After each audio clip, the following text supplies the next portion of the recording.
Bonjour, bonjour, bonjour. Bonjour tout le monde, ou du moins bonsoir. J'espère que vous allez bien. On est aujourd'hui donc le 21 février 2026 et il est 18h30 et quelques secondes j'imagine. Bonjour, bonjour pour ce nouveau live donc sur la chaîne Mathéma. Voilà. J'espère que vous allez bien. Écoutez, pour ma part, ça va plutôt bien. Donc en effet, on est arrivé à la fin du deadline pour le sondage de l'Exode Call numéro 145. Alors on va tout de suite voir quel est l'exercice qui a été sélectionné. Alors je vais préparer ça avant de faire la transition, car oui, j'ai quand même préparé ça un peu en amont. Paf! Waouh, incroyable! Et donc oui, comme vous pouvez le constater, voilà le résultat du sondage pour l'Exode Call numéro 145. Et comme vous l'aurez constaté, vous avez alors choisi en majorité l'exercice sur la dilatation d'un compact. Exercice assez sympathique, voilà tout. Bon, j'ai quand même une mini râlerie à faire concernant ce résultat d'exercice. Euh, j'ai envie de dire, je m'y attendais un peu, encore une fois. De toute façon, comme souvent, j'ai l'impression que vous choisissez l'exercice auquel je m'attends le plus. Oui, mais la petite râlerie vient du fait que c'est un exercice que j'avais proposé en sondage la fois d'avant, que j'étais pas sûr de poser ça en sondage tout de suite après l'avoir déjà posé en sondage la fois d'avant. Bon, voilà, je trouve ça un petit peu dommage de ne pas avoir concédé un petit peu plus la chance à d'autres exercices dont les énoncés étaient moins connus par rapport à donc l'exercice de dilatation compacte. Et je soupçonne que quelques personnes ont pu faire ce vote juste en se disant que cet exercice était un petit peu plus connu puisque je l'avais proposé la fois précédente. Voilà ma petite râlerie, rien de bien méchant. Voilà, c'est un choix que vous avez donc effectué il n'y a aucun souci avec ça. Je ferai en tout cas en sorte que l'Exode Call numéro 145 soit bien dilatation d'un compact, donc l'exercice que vous avez sélectionné. Les deux autres exercices, bien évidemment, on les retrouvera plus tard, peut-être comme autre choix pour un futur sondage, il n'y a aucun souci avec ça. Ou peut-être que je déciderai simplement de les sortir à un moment plus inopiné. On verra bien aussi. En tout cas, ça ne sortira pas parmi les exercices avant l'Exode Call numéro 150, ça c'est une certitude. Donc ça servira d'autres exercices si tenté voilà, on va dire que l'envie me revienne de ressortir ces exercices-là.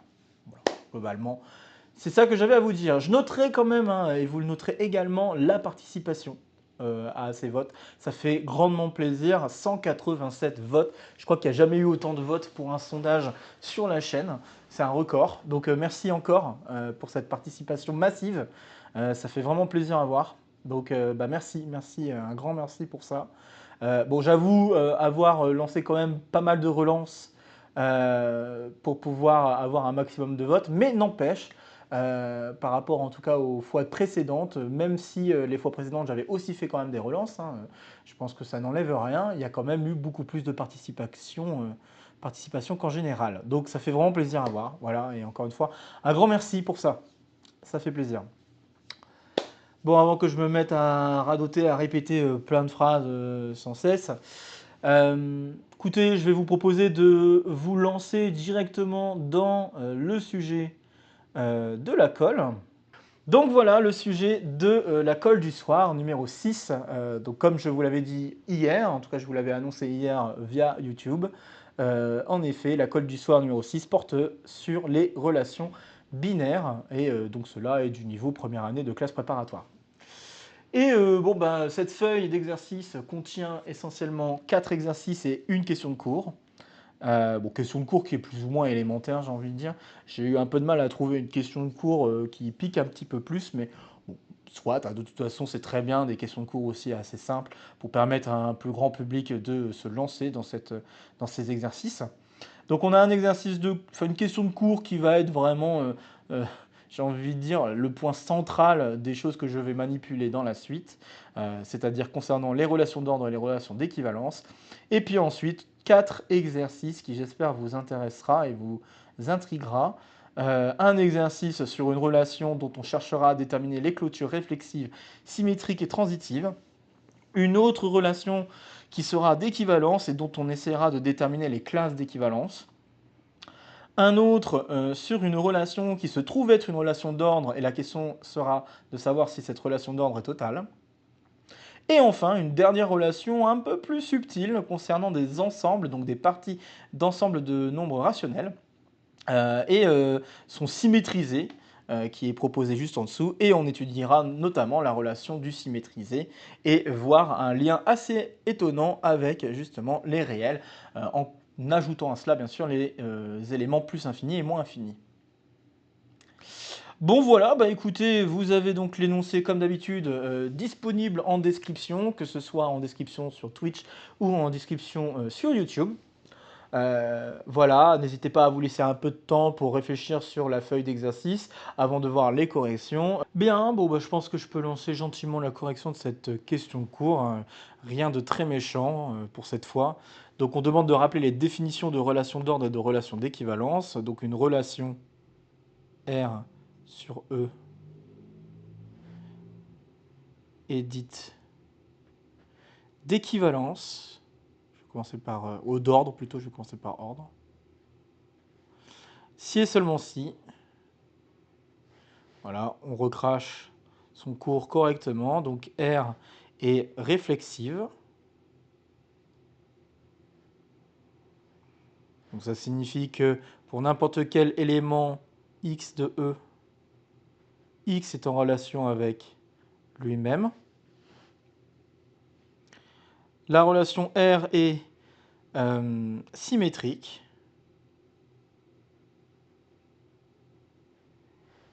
Donc ça veut dire que pour n'importe quel... Alors d'ailleurs c'est pas symétrique, c'est antisymétrique. Là on est en train de faire une relation d'ordre. Donc R est antisymétrique plutôt.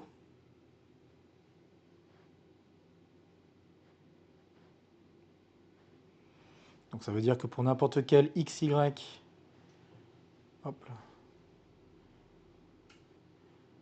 dans R, si on a x qui est en relation avec y et y qui est en relation avec x, ça implique que x égale y.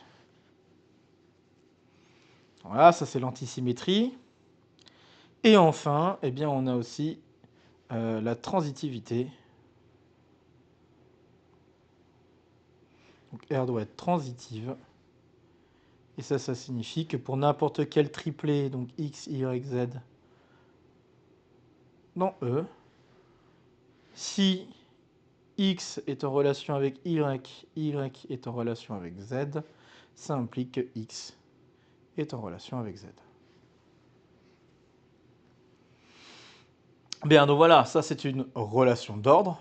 Alors maintenant, on demandait aussi des exemples de relations d'ordre totales ou non, donc on va en profiter. Relation d'ordre, les exemples que vous devriez avoir, bah, évidemment, vous devriez penser au réel avec la relation d'ordre inférieur ou égal. Je pense que c'est l'un des premiers auxquels vous devriez penser, et cet ordre-là est un ordre total.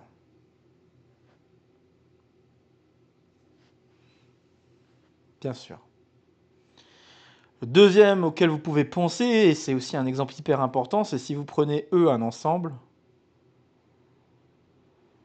et que vous considérez les parties de cet ensemble. Donc les parties de cet ensemble ordonnées par l'inclusion. Donc ça, c'est un ordre, et celui-ci n'est pas total.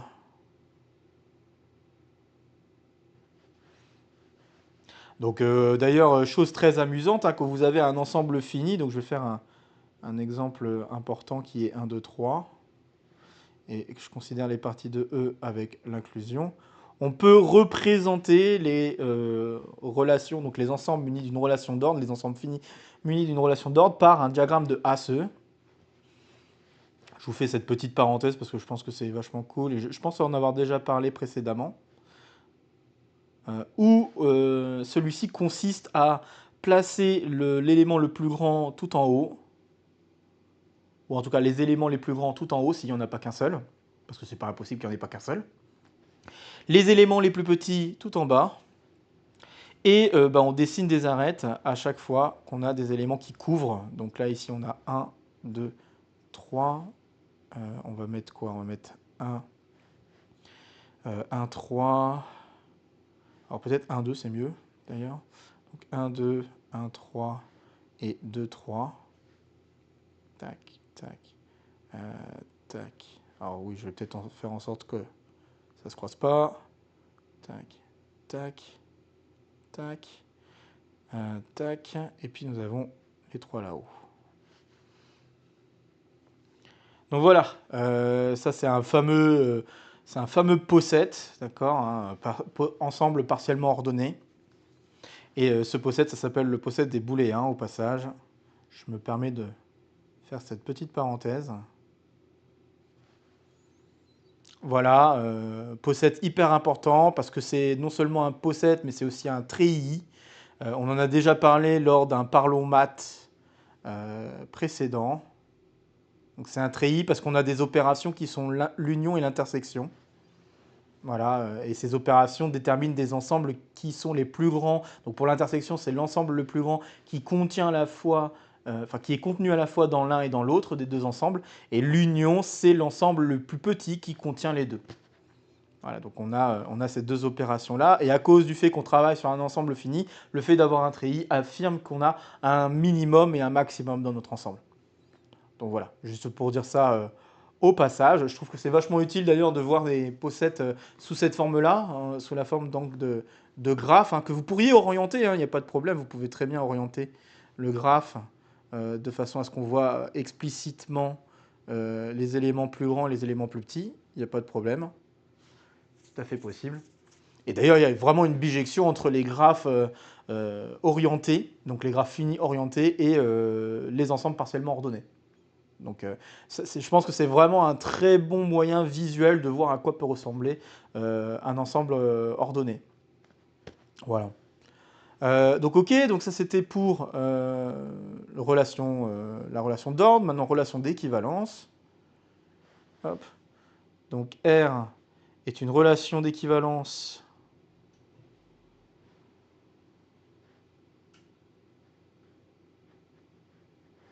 sur E si et seulement si. Bon, bah, primo, ça doit être réflexif. Réflexive, donc c'est une relation réflexive. Bon, j'ai déjà écrit ce que ça veut dire, je ne vais pas le réécrire. Et là, la différence, c'est ici. R doit être symétrique.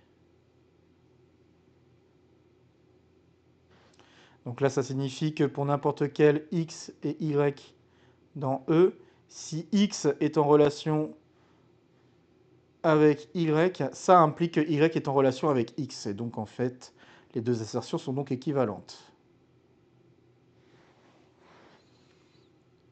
Et enfin, il faut que R soit transitive. Pareil, j'ai déjà écrit la définition plus haut, je ne vais pas la réécrire. Donc voilà, c'est ce qu'on appelle une relation d'équivalence. Et donc pour les relations d'équivalence, donner des exemples. Alors bon, bah évidemment, je suis certain que beaucoup d'entre vous vont penser à l'ensemble des réels avec la relation d'égalité, ce qui est correct, très bien. On peut penser à des relations un petit peu plus subtiles comme les entiers avec la congruence modulo n. Donc ça, c'est la congruence mod n. On peut penser, et je pense, je vais faire une parenthèse ensuite parce qu'il y a un truc important à dire. On peut penser aux parties d'un ensemble avec la cardinalité. Donc si l'ensemble est fini.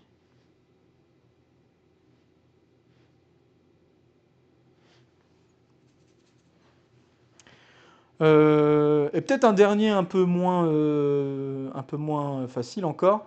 On pourrait regarder les réels et les comparer par rapport à leur partie entière. Est-ce que je vais le faire par leur partie entière? Ouais, je peux le faire par leur partie entière. Donc je peux les comparer par leur partie entière, peut-être. Ça me paraît... Est-ce que c'est ça que je veux faire ou est-ce que je veux faire autrement? Je réfléchis. Non, j'ai pas envie de le faire par les parties entières, j'ai envie de le faire autrement, j'ai envie de le faire par leur partie décimale. Donc je vais regarder leur partie décimale. Donc là, c'est égalité de leur partie décimale.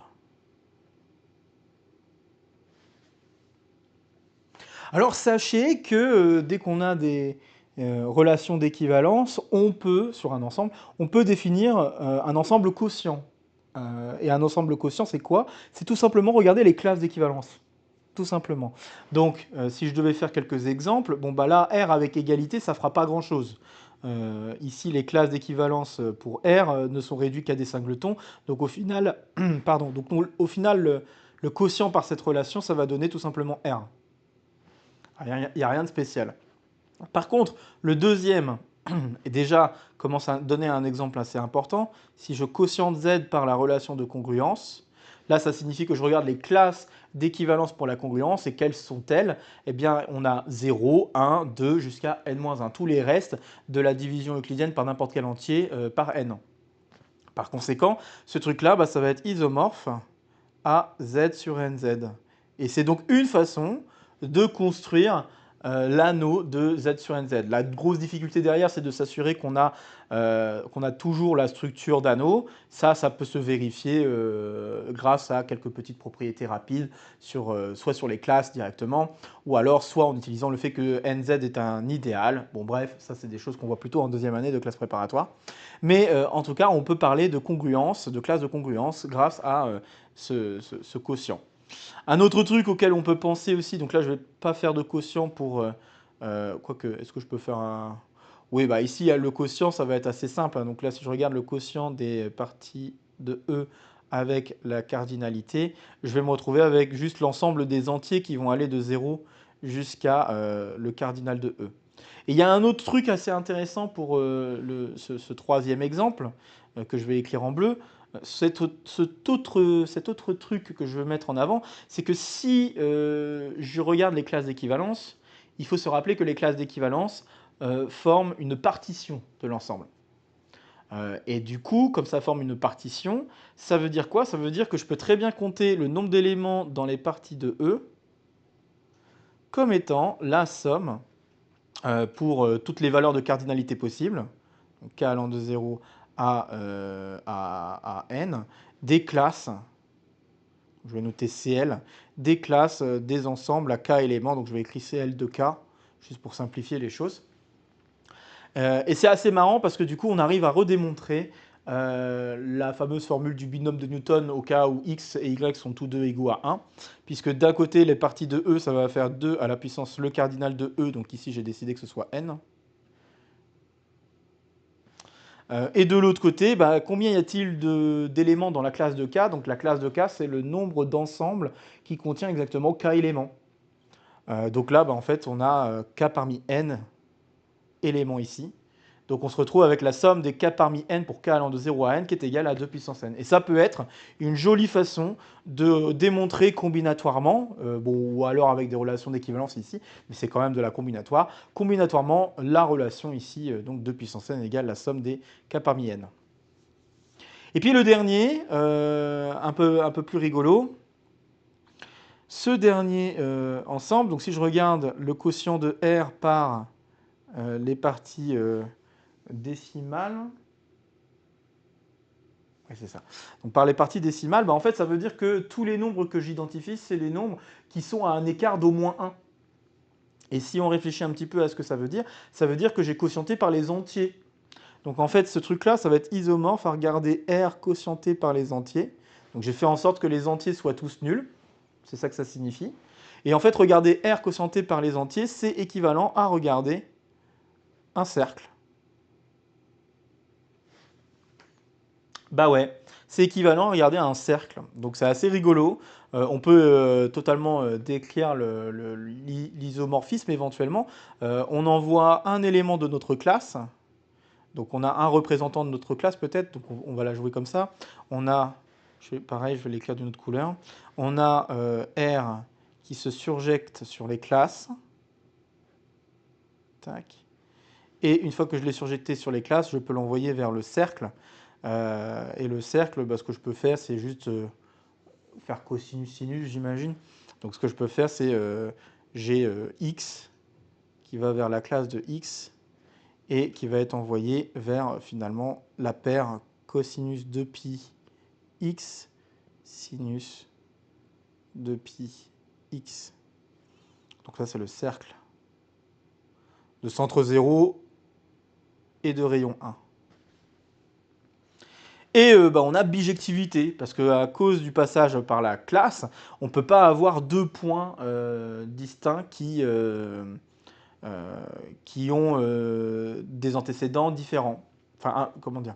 On peut pas avoir, c'est pas comme ça que je voulais dire, on peut pas avoir un élément, un point de notre cercle qui va avoir plusieurs antécédents, puisque tous les antécédents, on les a quotientés avant. Donc on va avoir un isomorphisme ici. Voilà. On a une surjection, ça c'est assez évident, c'est censé être assez évident.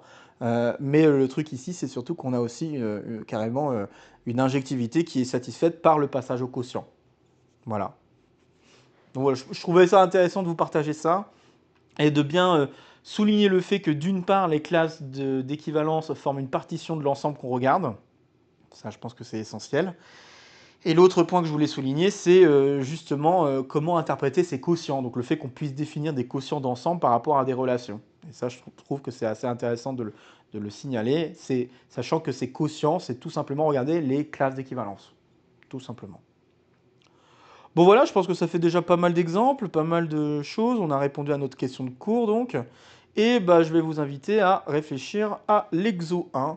Exercice assez sympathique, hein. Encore une fois, pas très très méchant. De toute façon, l'ensemble de la colle va pas être super méchante, à part éventuellement l'exo 4. Je pense que l'exo 4 est un petit peu plus subtil. Mais sinon, le reste se fait, je pense, assez gentiment.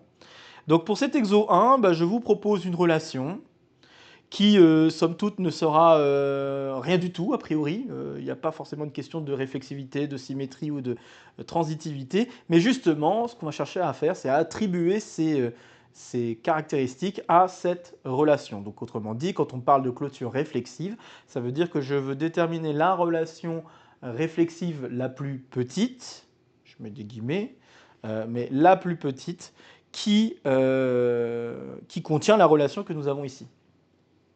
Donc il faut essayer de décrire ces relations, la relation réflexive associée, la relation symétrique associée et la relation transitive associée. Voilà. Alors je suis bien conscient que la notion de clôture réflexive, symétrique et transitive ne sont pas tout à fait au programme de première année de classe préparatoire, mais toutefois je trouve que ça reste super intéressant à proposer en tant qu'exercice, juste pour permettre aux élèves de bien saisir que ce qu'il se passe lorsqu'on va demander ces différentes propriétés sur une relation qui a priori ne vérifie pas ses propriétés. Voilà. Alors, on a notre relation qui dit qu'on doit associer un nombre b avec son prédécesseur en soi. Donc la relation, attention, elle est dans un certain ordre. Je ne peux pas échanger l'ordre a priori. Attention, justement, la relation n'est pas symétrique ici. Je vois que, par exemple, 2 est en relation avec 3, mais 3 n'est pas en relation avec 2. D'accord, hein, donc déjà là on voit bien clairement qu'elle n'est pas symétrique. Elle n'est pas non plus réflexive puisque 2 n'est pas en relation avec 2 par exemple. Et elle n'est pas non plus transitive puisque 2 est en relation avec 3, 3 est en relation avec 4. Et pourtant 2 n'est pas en relation avec 4. Donc elle n'est pas transitive.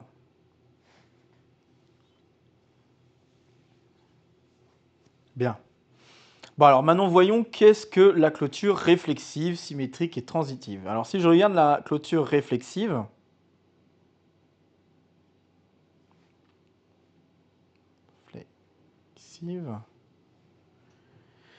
ça veut dire que je vais ajouter à ma relation R la propriété que l'élément est en relation avec elle-même. Donc je vais considérer une relation S, je vais l'appeler peut-être S1.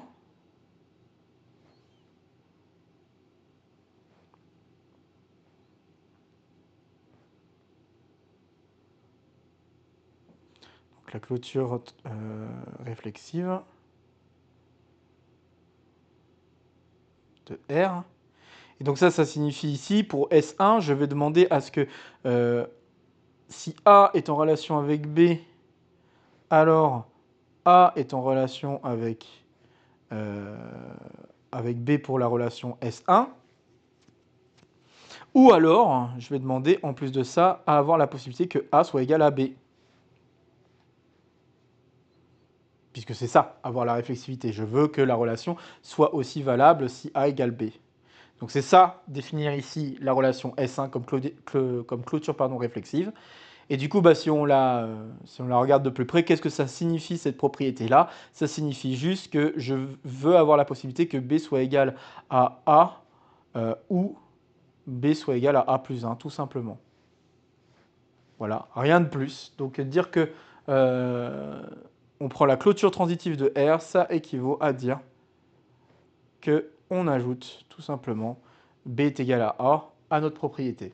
Voilà, rien de bien méchant. Si maintenant on regarde la clôture symétrique, donc clôture symétrique,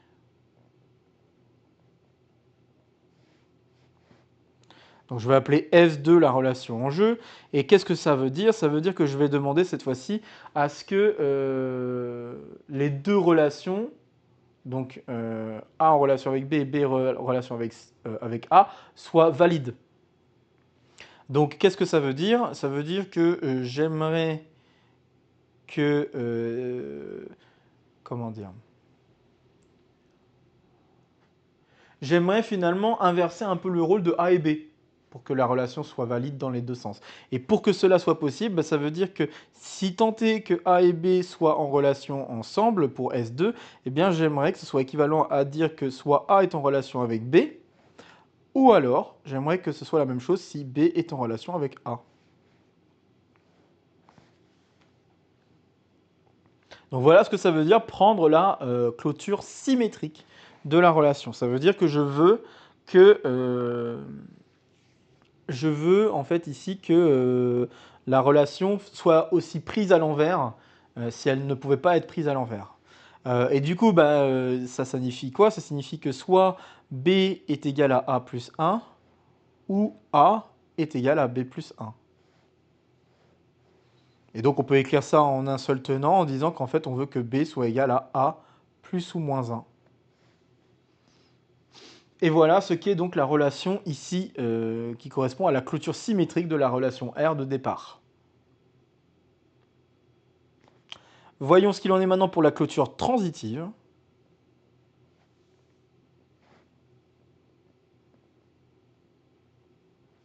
Clôture transitive. Bon là je vais l'appeler plutôt T parce que c'est clôture transitive. Donc si je prends T, la clôture transitive, alors là ça veut dire quoi? Ça veut dire que si je veux que A soit en relation avec B, j'aimerais qu'il existe une suite. C'est ça que ça veut dire, hein, parce que être une relation transitive, ça veut dire que si j'ai A en relation avec B, B en relation avec C, alors A est en relation avec C. Donc ça veut dire en effet qu'il existe une suite d'éléments éventuellement entre les deux, tels que je vais avoir A qui est en relation avec B1, B1 en relation avec B2, etc., jusqu'à arriver à Bn en relation avec B. Donc il existe une suite BI d'éléments de E, une suite finie bien sûr, donc là ici on va dire un I allant de 1 à N, ou I allant de 0 à N même peut-être. Tac. Et on va dire N entier naturel. Donc il existe N entier naturel non nul. Tel que, eh bien je veux que A soit en relation avec B1, B1 soit en relation avec B2, donc A égale B0 en fait. B1 est en relation avec B2, etc. Donc BI est en relation avec BI plus 1, et j'arrive jusqu'à Bn-1 est en relation avec B, qui sera donc Bn. Voilà ce que ça veut dire avoir une relation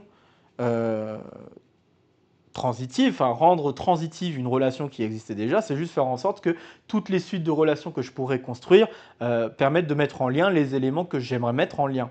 Donc c'est ça que ça veut dire. Et donc, à quoi c'est équivalent ça? Ça veut dire qu'il existe alors n entier naturel non nul, tel que, si je regarde d'un peu plus près, B1, ça va être A plus 1. B2, ça va être B1 plus 1, donc A plus 2, etc. jusqu'à Bn, qui va être tout simplement A plus n. Donc ça veut dire qu'il existe un entier naturel non nul tel que A, donc A était, B est égal à A plus n. Voilà ce avec quoi on en arrive. Et donc, la conclusion qu'on obtient, hein, je pense que c'est assez clair, hein, on n'a affaire qu'à des entiers naturels. Ça signifie alors en fait qu'il suffit que B soit plus grand strict à A. Donc voilà ce que l'on peut donc affirmer en prenant la clôture transitive. Ça va correspondre à la relation B supérieur strict à A. Puisque pour avoir un entier naturel non nul tel que B est égal à A plus n, A plus cet entier, il suffit que B soit plus grand strict à A, tout simplement. Et voilà, donc ceci conclut le premier exercice. Alors on pourrait s'amuser à regarder un mélange de ces différentes clôtures. C'est pas interdit. Donc par exemple, si je m'amusais à regarder la clôture réflexive en même temps que la clôture symétrique, on verrait alors qu'on aurait A plus 1, A et A qui seraient tous en relation pour tout A. Et après, si je prenais la clôture transitive en plus de ces deux autres clôtures, là on se rendrait compte en fait que tous les entiers naturels seraient en relation. Voilà, donc on se retrouvait avec une relation d'équivalence et en fait elle va être triviale la relation d'équivalence puisque tout le monde est en relation avec tout le monde, par exemple. On pourrait faire ce genre de choses. On pourrait aussi regarder une clôture antisymétrique, ça ne serait pas non plus interdit. Donc prendre une clôture antisymétrique, ça veut dire que j'aimerais faire en sorte que si tant est que j'ai A qui est en relation avec B et B qui est en relation avec A, alors ça veut dire que A est égal à B. Sauf que faire une clôture antisymétrique ici, ça ne sert strictement à rien. Voilà, strictement à rien puisqu'on n'a aucun cas de figure où on a A qui est en relation avec B et B qui est en relation avec A. Donc, ça sert à rien. Ça sert strictement à rien. Par contre, les réflexions réflexives et transitives, là, oui, ça commence à être un peu plus intéressant. À part si j'avais ajouté la réflexivité, mais sinon, ouais, là, ici, la clôture antisymétrique n'apporte pas forcément grand-chose. Bon, voilà. Donc, du coup, ça, c'était pour l'exo 1. Et on va pouvoir passer à l'exo 2.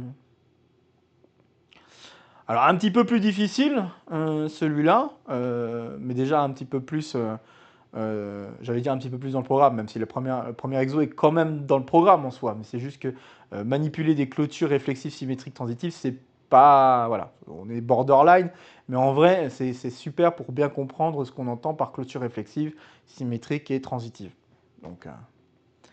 Donc voilà, on arrive à l'exo 2, cet exercice 2 où on étudie une relation sur R2, et on vous demande dans un premier temps de montrer que c'est une relation d'équivalence, puis ensuite de décrire toutes les classes d'équivalence.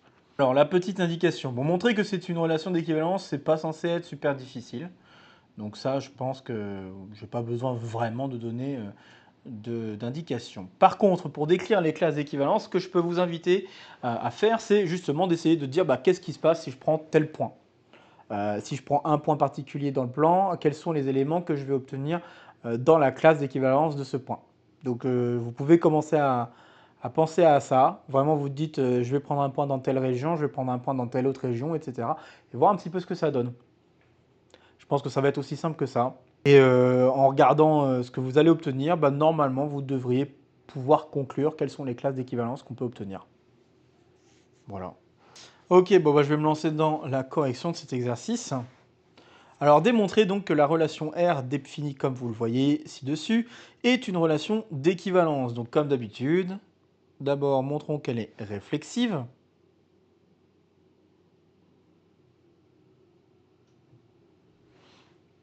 Si je prends x, y dans R2, il est assez clair que 1 fois x est égal à x et que 1 fois y est égal à y. Donc là ici j'ai juste pris a comme étant égal à 1,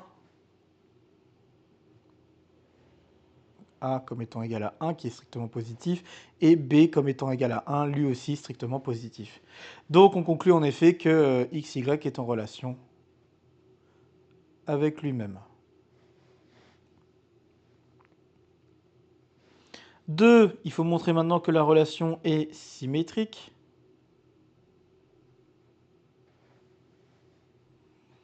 Alors supposons qu'on a X Y et UV, deux éléments de R2, tels qu'on a X, Y en relation avec UV.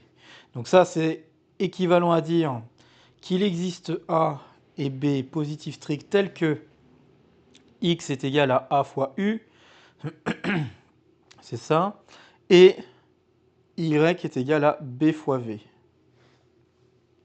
Je ne fais que traduire.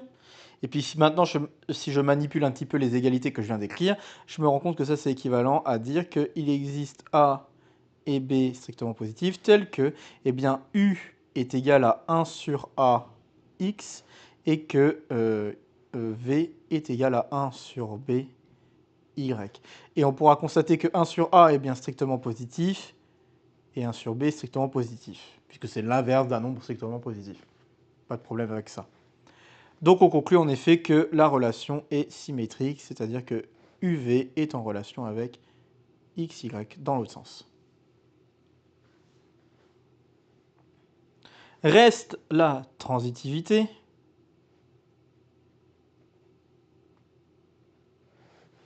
Donc pour la transitivité, disons qu'on a XY, UV et je ne sais pas, WZ. Et supposons que XY est en relation avec UV et que UV est en relation avec WZ. Donc ça, c'est équivalent à dire, et j'écris, il existe alors A et B strictement positifs tels que X est égal à AU, hop, et Y est égal à BV. Et de l'autre côté, il existe C et D strictement positifs tels que U est égal à AW et, enfin pas A, C, pardon. U est égal à CW. CW complexe. Alors là, il n'y a que les matheux d'un haut niveau qui pourront comprendre ce truc. Bon, CW, et c'est vraiment pas fait exprès en plus que j'ai fait en sorte d'écrire CW, mais bref. Et on a quoi? Donc on a dit V est égal à DZ. Et donc on peut constater alors qu'on peut écrire X comme étant A fois C fois W et Y comme étant égal à B fois D fois Z. B fois D est strictement positif puisque B et D sont tous deux strictement positifs. AC, c'est aussi strictement positif puisque A et C sont strictement positifs. Donc il existe A, B, C, D strictement positifs tels que.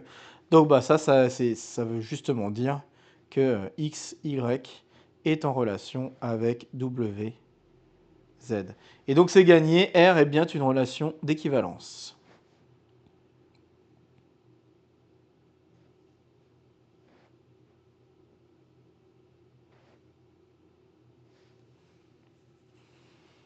Très bien, reste maintenant, c'était la deuxième question, reste maintenant à déterminer les classes d'équivalence. Pour déterminer les classes d'équivalence, comme je vous l'avais signalé, il vous suffit de voir que se passe-t-il si je prends un point dans mon affaire. Alors, et voir un petit peu quels sont les points que je peux obtenir. Eh bien, le truc rigolo, c'est que si vous prenez par exemple le point 1, 1, et que vous cherchez tous les points qui sont en relation avec un 1, donc notamment en relation que je vais... Bon, peu importe dans quel sens je l'écris en fait. Donc 1, 1 est en relation avec x, y. Ça équivaut à dire qu'il existe A et B positifs tels que, eh bien, on a x qui est égal à A fois 1, donc finalement x égale A, et B est égal, et y est égal à B fois 1. Donc on se retrouve avec ça. Et du coup, vous pouvez constater qu'on obtient tous les points qui vont se trouver dans la même région, c'est-à-dire ce qu'on appelle l'octant.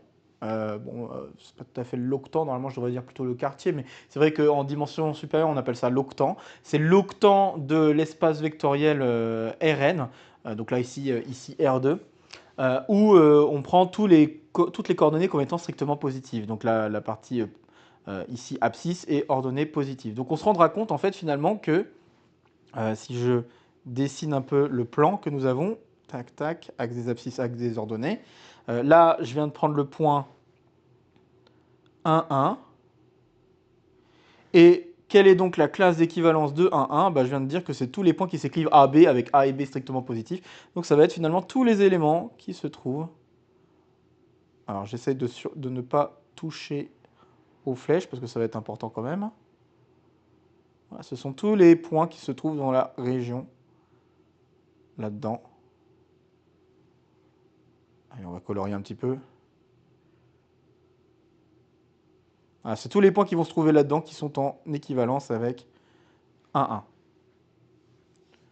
Bon, je pense que vous l'aurez compris juste en écrivant ce qu'il va se passer. Si je prends le point moins 1, 1, et bien cette fois-ci, je vais me retrouver avec l'octant suivant.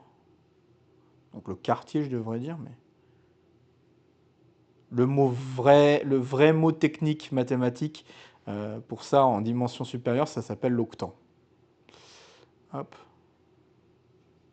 Enfin, j'espère que je ne dis pas de bêtises en disant ça, mais... Parce que je suis en train de me dire, octant, c'est peut-être en dimension 3, puisqu'il y a 8 morceaux. Bon, peut-être. Enfin bref, donc on a ce point-là. Ensuite, si j'avais pris le point... donc du coup, là, c'est moins 1, j'obtiendrai cette région. Tac, tac. Et j'insiste bien sur le fait de ne pas passer sur les flèches. Hein. Parce qu'en effet, les points qui vont se trouver sur les flèches vont donner des classes d'équivalence distinctes. Tac. Et il m'en reste un dernier que je vais dessiner en quoi? Je vais dessiner en orange. Tac. Là, on a 1, moins 1. Et donc, tac. La région que j'obtiens, ça va être celle-ci. Ah, j'ai touché à la flèche. Bon, après c'est pas forcément très grave. Je vais peut-être repasser dessus de toute façon avec une autre couleur. Mais bon. Donc voilà, j'ai déjà ces 4 classes d'équivalence qui apparaissent. Mais comme je vous l'ai fait comprendre, ça n'est pas fini. En effet, si je prends un nouveau point, alors je vais le prendre en bleu peut-être. Si je prends un point, donc disons là ici, le point 0,1. Donc là, le point en bleu, c'est le point 0,1. Bon, là, je vais obtenir une nouvelle classe, puisque ce point 0,1 n'apparaîtra ni dans le violet, ni dans le rouge. Et en fait, il se trouve que toutes les classes d'équivalence que je vais avoir, ça va être les points qui s'écrivent 0B, avec B strictement positif. Donc, on va se retrouver avec la classe que je vais maintenant dessiner, qui est quelque chose comme ça. Voilà, ça va être tout simplement l'axe des ordonnées, mais la partie positive de l'axe des ordonnées. Et de manière tout à fait similaire, on va essayer de continuer à s'amuser à utiliser les couleurs. Donc si je regarde maintenant le point ici, 1, 0, on va se retrouver tac, avec la classe d'éléments qui est ici. Bon, à un moment donné, j'aurai pas un nombre de couleurs illimité. Je vais essayer gris là, donc si je fais gris, tac. Ici j'ai le point 0, moins 1, et donc tac tac, je me retrouve avec... Ah, faut pas que je prenne 0, c'est important, parce que 0 n'est pas dans la classe. Donc j'ai ça, et mon gris c'est pas hyper visible, je dois l'admettre, mais bon. Et puis, bon, je sais pas, je vais prendre celui-là en espérant qu'il soit bien distinguable. Ouais, j'ai l'impression qu'il est distinguable quand même. Donc si je prends ce point-là ici en... donc là c'est quoi? C'est moins 1, 0. Je suis navré pour les daltoniens, là j'y pense, mais je suis désolé. En effet, là ça va être un peu compliqué de distinguer les différentes zones. Bon, voilà, j'essaie de faire de mon mieux. Et il me reste une seule classe que je n'ai pas dessinée, qui est celle-ci, la classe de 0, 0. Voilà. Donc en effet, on se retrouve exactement avec donc 4 et 4, 8 et un 9. Donc 9 classes distinctes d'équivalence. La classe donc des 1, 1, 1. Ensuite la classe de moins 1, 1, la classe de moins 1, la classe de 1, 1. Et ensuite, bah, les demi-droites. Et enfin, le 0. Voilà. Et ceci donc conclut l'exercice. On va passer à l'exercice 3. Une drôle de relation qu'on peut définir sur les points rationnels du plan. Donc on considère alpha un élément non rationnel. On va considérer Q2, enfin sur Q2 la relation suivante. Deux points sont entre guillemets plus petits l'un de l'autre, si et seulement si, eh bien alpha x plus y est inférieur ou égal à alpha x' plus y'. L'objectif est de démontrer que cette relation est une relation d'ordre d'abord, et l'autre question qui va se poser c'est est-ce que c'est une relation totale? Voilà, j'espère aussi que vous sentez l'accessibilité des exercices qui sont proposés ici. C'est vraiment, là l'objectif c'était aussi de proposer encore un sujet pour des premières années de classe préparatoire, et là notamment un sujet qui permet de réaborder des points de début de première année de classe préparatoire. Les relations binaires, c'est des choses qu'on voit quasiment au tout début de la première année de classe préparatoire et qu'on revoit un petit peu plus tard, il me semble, dans l'année. Mais voilà, je pense que ça fait pas de mal de refaire le point là-dessus. Là, étant donné qu'on est en février, donc on vient de passer grosso modo le premier semestre, je pense que ça fait pas de mal de refaire le point dessus maintenant qu'on a gagné en recul. Voilà. Commençons par les choses les plus simples. Je vais commencer par... et en fait, je vais tout de suite donner un argument qui permettra de conclure très vite. R est à la fois réflexive, enfin R, c'est pas R, mais la relation ici est à la fois réflexive et transitive via, bah, la relation d'ordre que vous connaissez bien, donc via la relation inférieure ou égale. Donc en fait, la relation de réflexivité et de transitivité est héritée par la relation d'inférieur ou égal déjà dans les réels. Donc il n'y a pas de problème avec ça en fait. La grosse difficulté, c'est l'antisymétrie.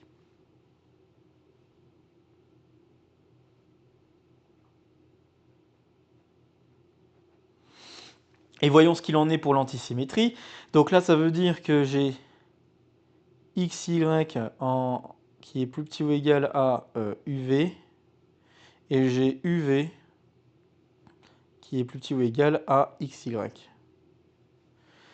Donc ça équivaut à dire que finalement on a alpha x plus y qui est égal, hein, puisqu'on va avoir inférieur ou égal dans les deux sens. Donc on sait déjà que la relation inférieure ou égale est antisymétrique. Donc on va avoir alpha x plus y qui doit être égal à alpha u plus v.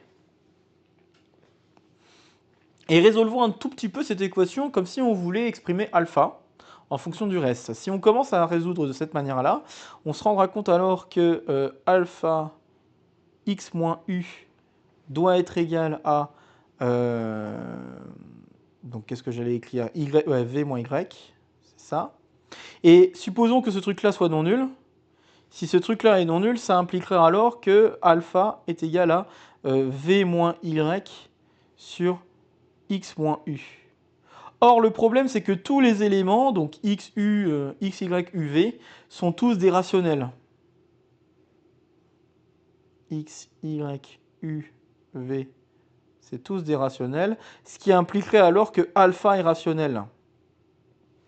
Or, on avait supposé que alpha n'était pas rationnel. Donc c'est là la contradiction. Là, on conclurait que ça, c'est rationnel. D'accord? Donc contradiction.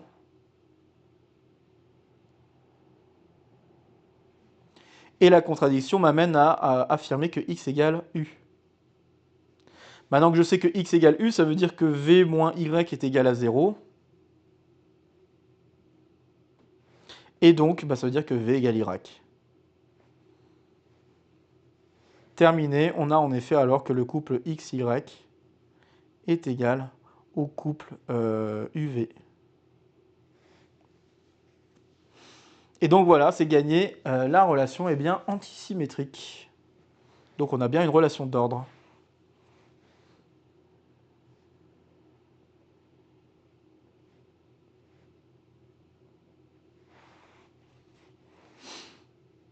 Super, alors maintenant, question additionnelle, est-ce que cette relation est une relation totale, une relation d'ordre total? Et la réponse est oui, c'est une relation d'ordre total. Total pourquoi? Bah parce que dès que vous prenez deux points x, y, uv, vous pouvez calculer les réels alpha x plus y et alpha u plus v, et vous savez déjà que la relation inférieure ou égale est totale pour les réels. Donc, bah vous pouvez donc comparer les deux réels, soit dans un sens ou dans l'autre. Par conséquent, les points, vous pouvez les, en effet, ordonner quoi qu'il arrive, soit dans ce sens-là ou dans ce sens-là. Donc c'est une relation d'ordre total. Alors, au passage, on a démontré un truc un peu rigolo. En fait, l'équation alpha x plus y, si je m'attarde un petit peu à ce que ce truc-là signifie, c'est une droite. En fait, je suis en train de regarder une droite. Donc quand je regarde alpha x, petite parenthèse que je vais mettre en rouge, si je regarde alpha x plus y égale constante,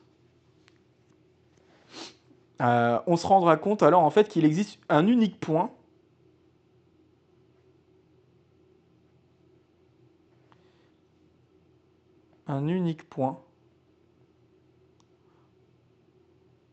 rationnel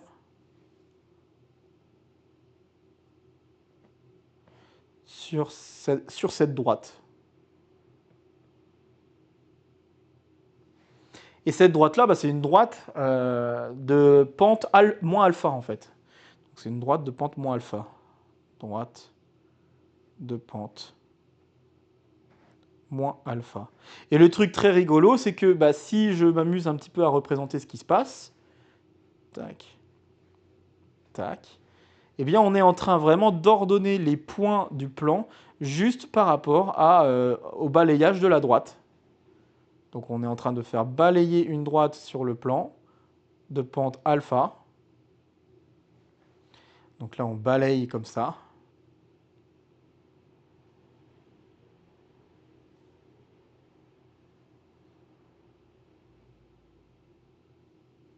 Et ce balayage me donne en fait finalement l'ordre total sur les points rationnels du plan. Donc là l'ordre, on va le lire dans ce sens-là. Donc c'est ça qui est super marrant, c'est que vraiment on arrive à ordonner donc du coup finalement les rationnels, les points rationnels du plan avec cet ordre-là, grâce à finalement un balayage de droite de pente toute égale à moins alpha. Voilà, je trouve ça assez intriguant comme interprétation, cette interprétation étant très utile notamment pour des affaires de recherche plus poussées comme la combinatoire de catalan irrationnel, qui est une combinatoire où on utilise des partages d'entiers avec des partages d'entiers dits triangulaires qui sont définis à partir justement de pentes irrationnelles. Voilà, c'est en lien avec ce genre de truc. En tout cas, ce genre de truc est appliqué plutôt dans ce cadre-là.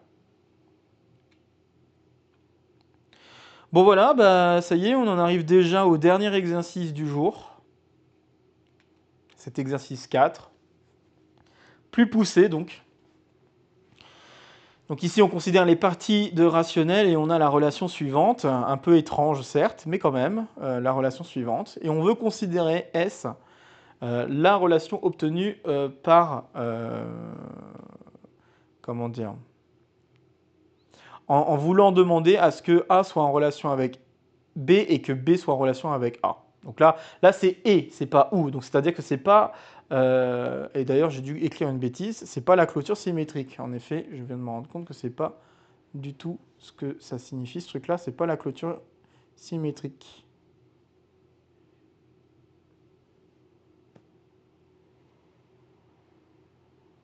Donc je me permets de barrer parce que c'est pas la clôture symétrique.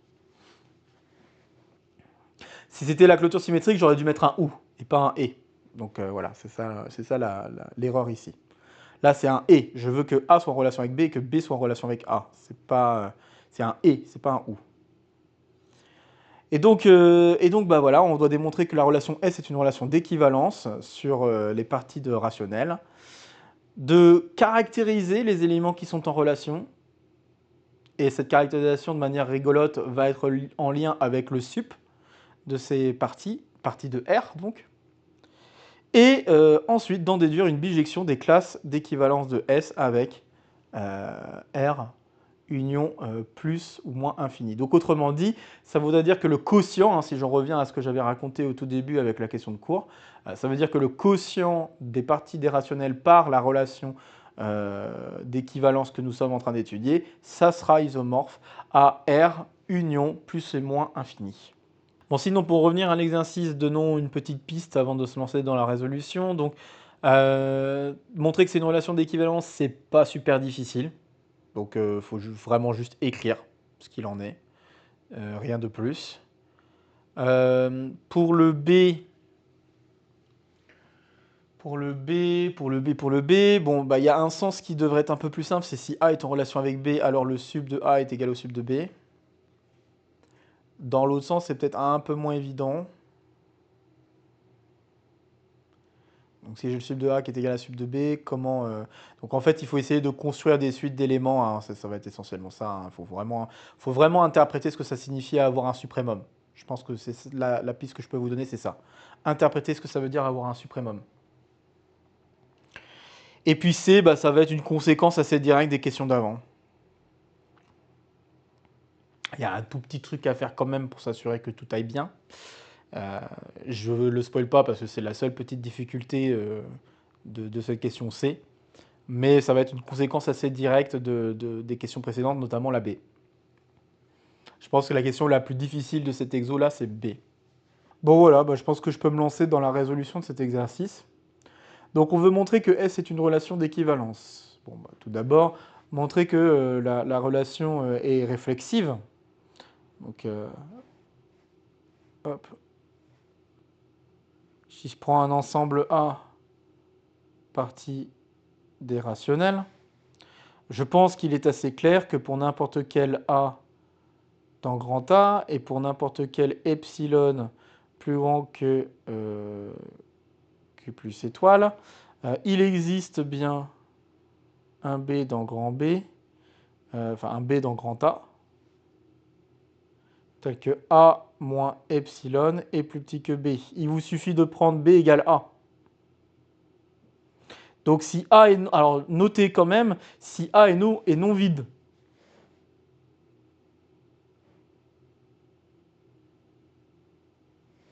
mais si A est vide, bah en fait, la propriété est automatiquement vérifiée. Donc si A est vide,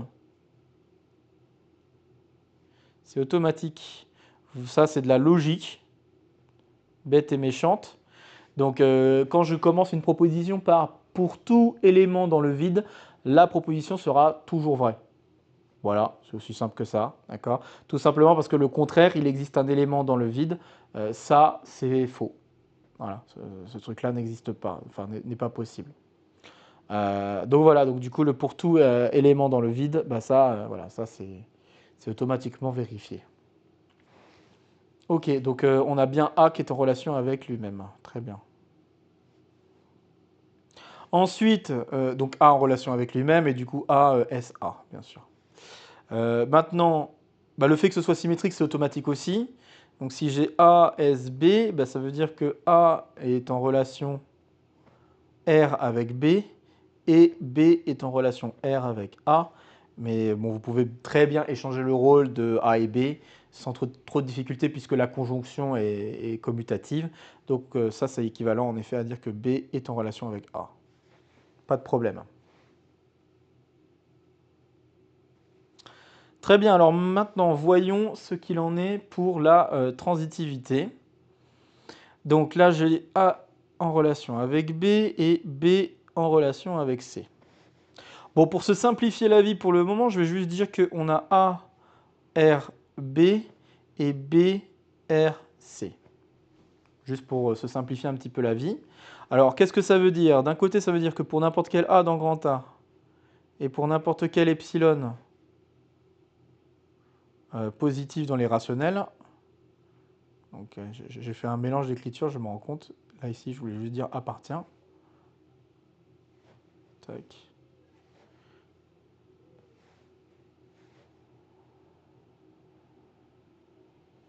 Il existe B dans grand B.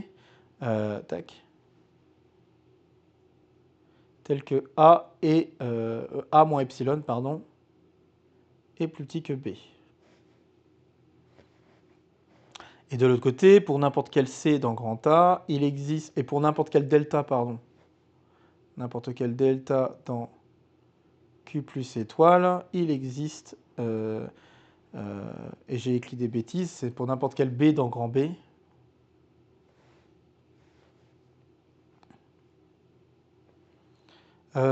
Il existe alors C dans grand C, tel que on a quoi? Eh bien, on a A moins, enfin pas A moins, je vais y arriver, B moins delta, qui est plus petit que C. Donc ouais, on va avoir ce que je viens d'écrire, donc A, R, B, E, B, R, C. Et donc bah, là, ce qu'on peut constater, c'est que, un peu bêtement, donc là, si je prends maintenant A dans grand A et epsilon dans les rationnels positifs,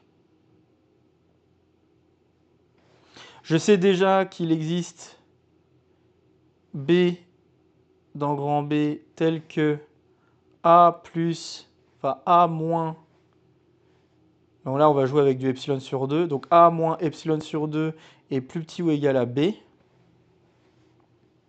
Et du coup en prenant delta égale epsilon sur 2, on a aussi l'existence d'un C dans grand C tel que B moins epsilon sur 2 est inférieur ou égal à C. Par conséquent, on va avoir A moins epsilon qui va être inférieur ou égal à B moins epsilon sur 2 qui est inférieur ou égal à C. Et on a alors démontré ce qu'il fallait démontrer. Pour n'importe quel A dans grand A et pour n'importe quel epsilon rationnel positif, il existe bien un C dans grand C tel que A moins epsilon est plus petit que C. Donc on a bien A est en relation avec C. Bon, et puis bien sûr, le raisonnement est symétrique. Donc par un raisonnement symétrique,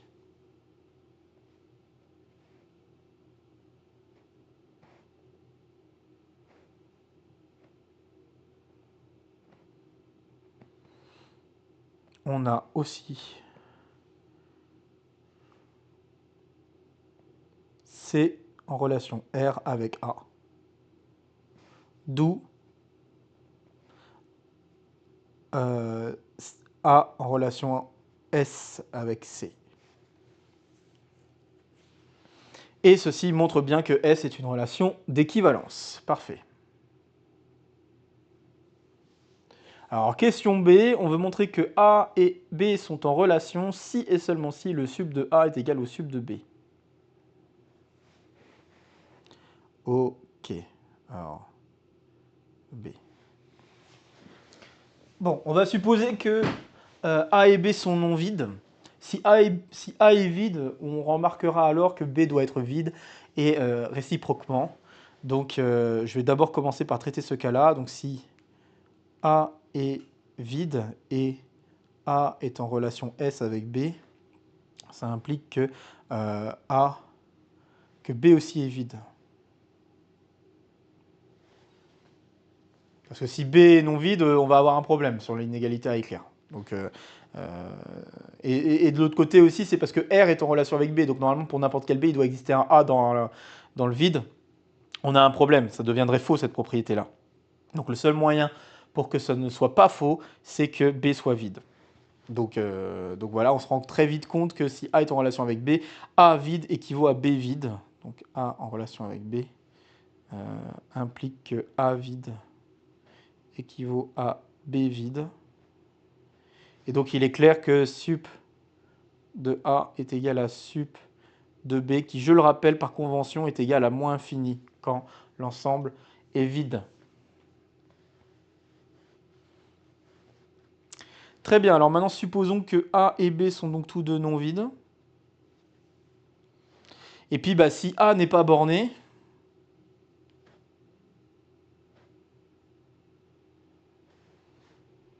bah, comme je dois avoir que B... Oh, je dis pas de bêtises. A est en relation avec B. Comme je dois avoir que A est en relation avec B, ça veut dire que pour n'importe quel A dans grand A, Et si je considère epsilon comme étant égal à 1, hein, sans trop me fouler, alors il existe B dans grand B tel que, donc je peux mettre, ouais, je ne vais pas mettre d'indice, tel que eh bien, je dois avoir A moins 1 qui doit être inférieur ou égal à B. Mais on pourra se rendre compte que du coup A pourrait tendre vers plus infini. Voilà, puisque l'ensemble A n'est pas borné. Et si A tend vers plus infini, bah, ça veut dire que B tend aussi, hein, on peut faire une suite d'éléments de B qui tend vers plus infini. Ça va impliquer que B tend vers plus infini. Donc si A n'est pas borné, alors B n'est pas borné non plus.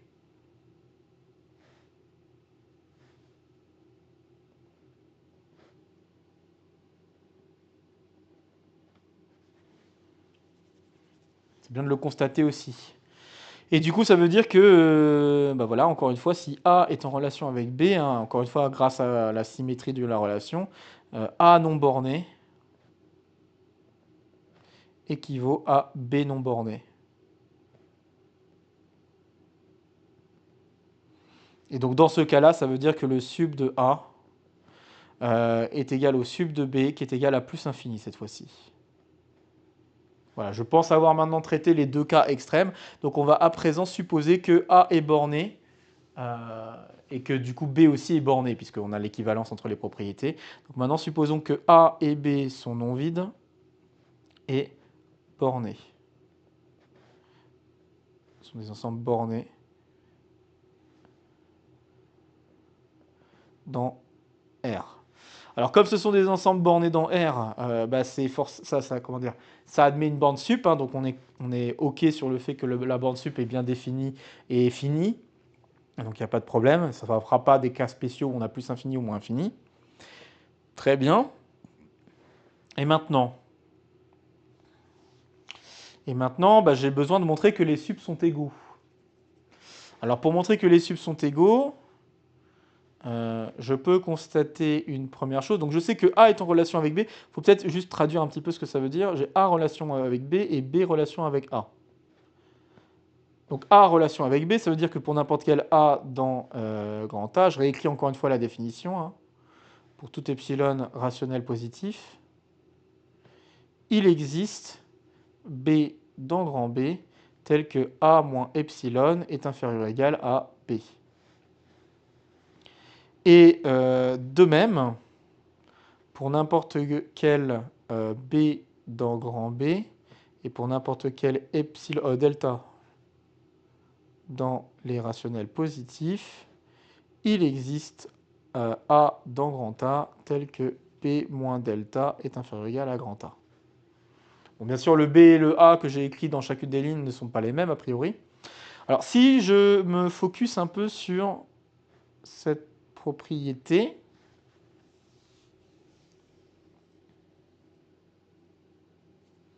on pourra constater que B il est toujours inférieur ou égal au sup. Enfin, ça, je pense que c'est assez clair. On peut constater que là, on a inférieur ou égal au sup de B. Donc, ce qu'on est en train de dire ici, c'est que pour n'importe quel A dans grand A, il existe alors un epsilon, enfin, il existe.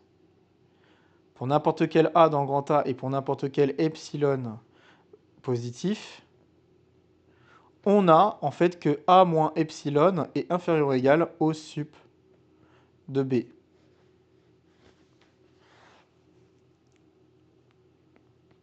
OK.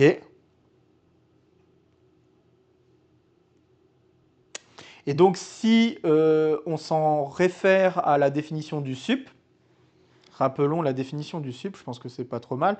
Si je note alpha comme étant le sup de grand A, je rappelle que ça, c'est équivalent à dire que pour n'importe quel A dans grand A est inférieur ou égal à alpha, et que de plus, pour n'importe quel A dans grand A, et pas pour n'importe quel A dans grand A, pardon, pour n'importe quel epsilon positif, il existe un A dans grand A tel que alpha moins epsilon est inférieur à A. Voilà. Donc c'est ça que ça veut dire être le sup. Ça veut dire que à la fois ça doit être un majorant et ça doit être aussi le plus petit des majorants. Hein, je sais qu'on retient très souvent cette phrase, mais qu'on a souvent du mal à réécrire mathématiquement ce que ça signifie. Donc réécrire mathématiquement, c'est ces deux choses-là. Ça veut dire que c'est un majorant. Et ensuite que c'est le plus petit des majorants. Donc si je prends un truc légèrement plus grand que alpha, alors je peux trouver un élément qui est dans A qui est juste au-dessus. Strictement. Ok. Très bien, très bien. Réfléchissons maintenant à ce que j'ai envie d'écrire. Donc là, j'écris que pour n'importe quel A et pour n'importe quel epsilon, on a ça.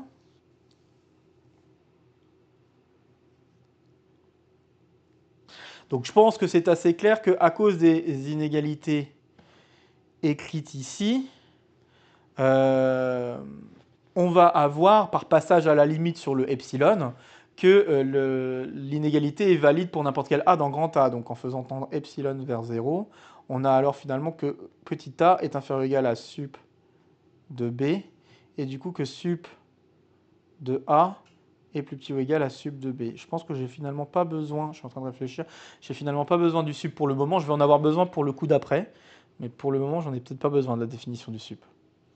Donc ouais, j'ai sup qui est inférieur à B, et de l'autre côté, ça va être la même chose. Hein, là, ça va impliquer que le sup de B est inférieur ou égal au sup de A.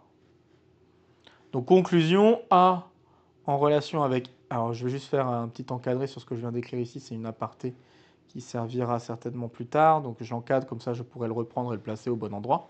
Donc A est en relation avec B selon S, implique sup de A égale sup de B. Bon, reste à traiter l'autre sens. Donc je vais noter S comme étant le sup de A et le sup de B. Ok.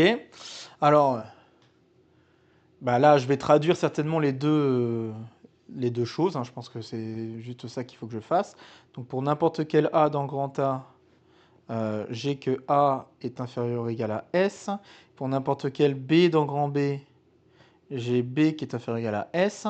Et pour n'importe quel epsilon positif, il existe un A dans grand A tel que S moins epsilon est inférieur ou égal à grand A. Et de l'autre côté, pour n'importe quel delta positif, il existe un B dans grand A tel que S moins epsilon est plus petit que B. Et là, bah, c'est pas epsilon delta d'ailleurs. Et là, bah, je pense que vous l'aurez compris. En fait, la propriété qu'on demande pour avoir la relation entre les deux ensembles, c'est juste la concaténation de ces deux propriétés. D'une certaine manière, c'est vraiment la concaténation de ces deux propriétés. Car en effet, comme S est plus grand que... Donc, voyez la concaténation se faire. Je prends cette propriété-là plus cette propriété-là. Si je les concatène, je me retrouve avec, pour n'importe quel B, puisque B est plus petit que S, donc ça, je peux dire que c'est inférieur ou égal à B moins epsilon pour tout B. Donc en effet, je vais avoir, pour n'importe quel B dans grand B, bon, finalement, je ne vais pas l'écrire dans le bon sens par rapport à ce que j'ai écrit tantôt, mais c'est pas grave, on échange le rôle de epsilon et de delta. Donc pour n'importe quel B dans grand B, et pour n'importe quel epsilon positif, il existe un A dans grand A, tel que eh bien, j'ai B moins epsilon, qui est plus petit ou égal à A. Et ça me permet de dire que B est en relation avec A selon R. De l'autre côté, si je fais la... Donc ça, c'est la concaténation en orange. Et si maintenant je fais la concaténation en rouge de ça avec ça, eh bien, j'obtiendrai le fait que pour n'importe quel A dans grand A, il existe un delta positif... pardon. Pour tout delta positif aussi, il existe un B dans... Je ne sais même pas pourquoi j'ai mis grand A ici. Peut-être par réflexe. Donc il existe un B dans grand B, tel que, bah, en fait, on a A moins epsilon qui est plus petit que B. Et ça équivaut à dire que A est en relation avec B. Alors oui, vous pourriez me dire: «Oui, mais attends, delta et epsilon, ils sont pas dans les rationnels positifs. Attends, là, tu es en train de me dire ça pour les réels positifs stricts». Oui, mais joker, je sais que les rationnels, c'est dense dans les réels. Donc en fait, le fait de prendre un nombre, réel strictement positif, je peux très bien prendre un rationnel qui se trouve entre les 2. Donc rien n'empêche ensuite de remplacer epsilon par epsilon prime dans les rationnels positifs non nuls, tels que ce epsilon prime est compris entre 0 et epsilon. Et on peut faire la même chose ici aussi. Pourquoi? Par densité.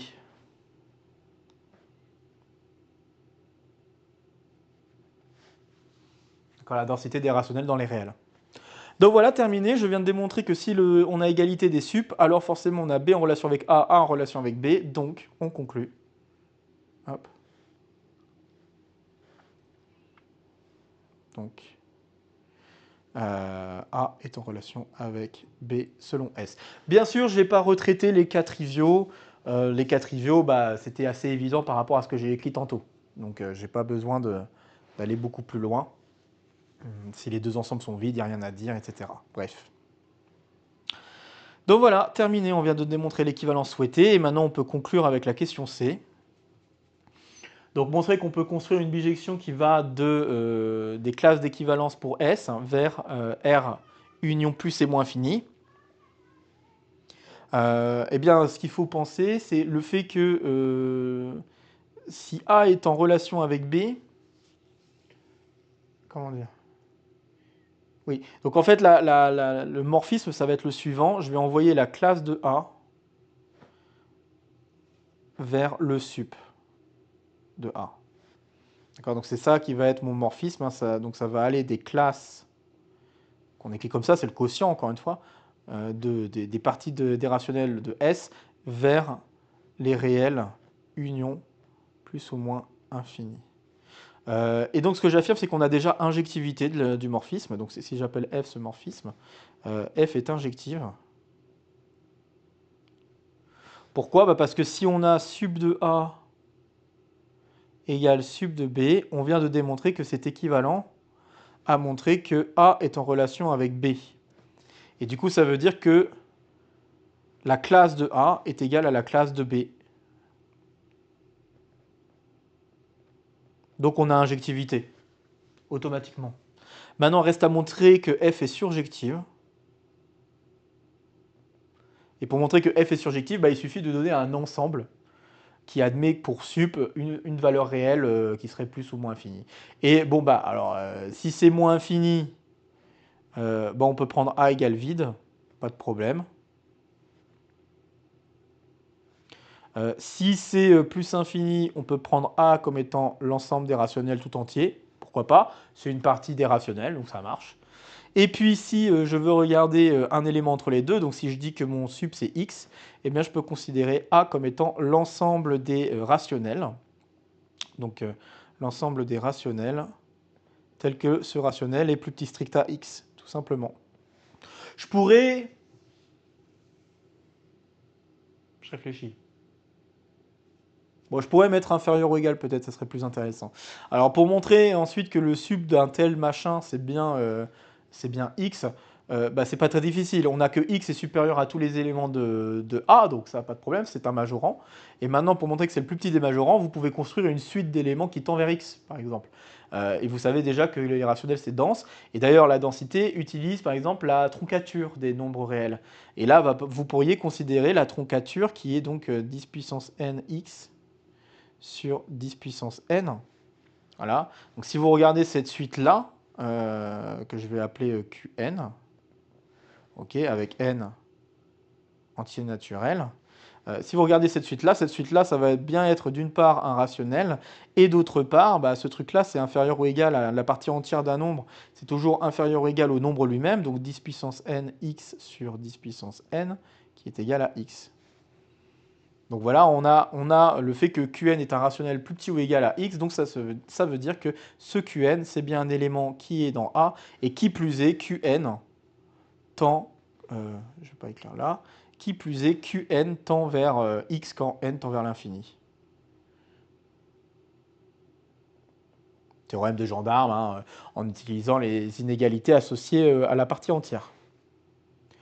Et voilà, on vient de démontrer que l'application f qu'on vient de définir, qui donc a une classe d'équivalence de S associée le sup, forme bien une bijection. Donc c'est terminé, on a bien une bijection.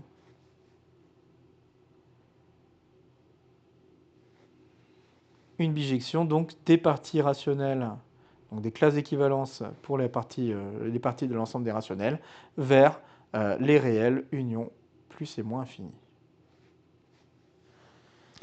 Voilà, et ceci du coup conclut notre colle du soir.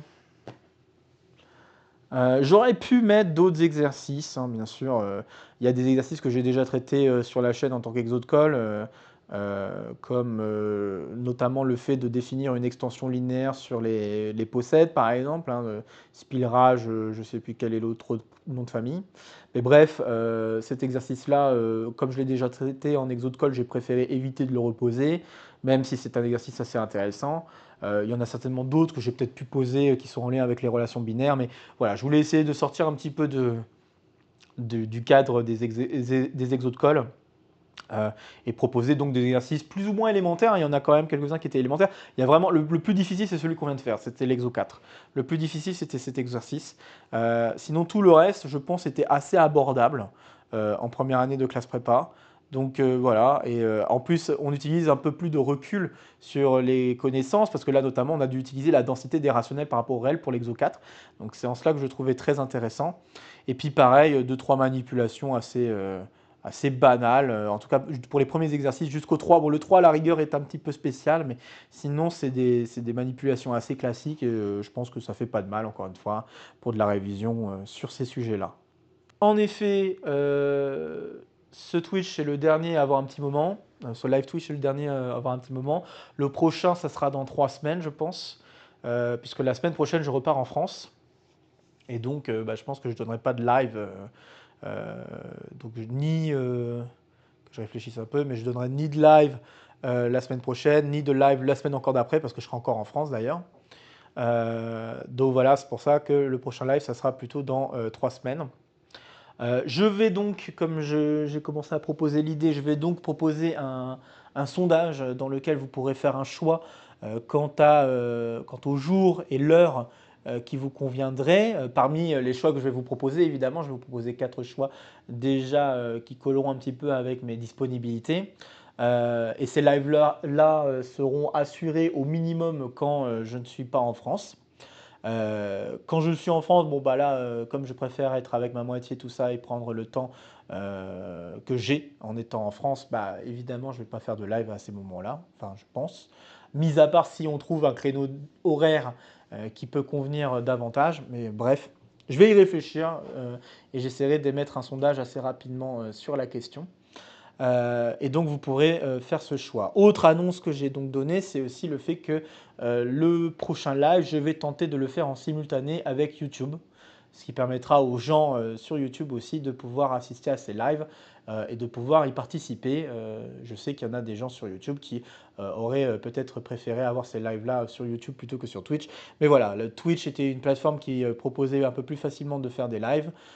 Et puis c'était aussi pour me sortir du cadre de YouTube, tout simplement, parce que voilà, cette interaction qu'on a supplémentaire sur Twitch, je voulais aussi un peu remettre un peu à zéro ce qui s'était passé sur YouTube et voir un petit peu ce que ça donnait. En fait, je voyais plutôt ces live Twitch comme des live tests, plus ou moins.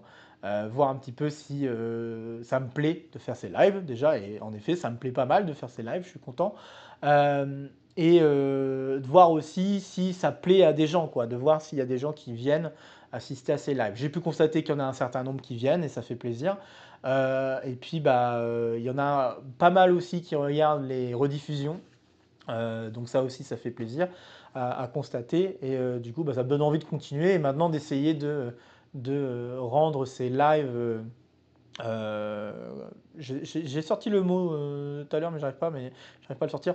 En simultané, voilà, c'est ça. Donc je serais content d'essayer de faire des lives en simultané si ça peut permettre à plus de gens de participer à ces lives. Voilà, tout simplement. Bien, bah écoute, écoutez même, il est 20h30 bientôt et je pense que j'ai bien faim.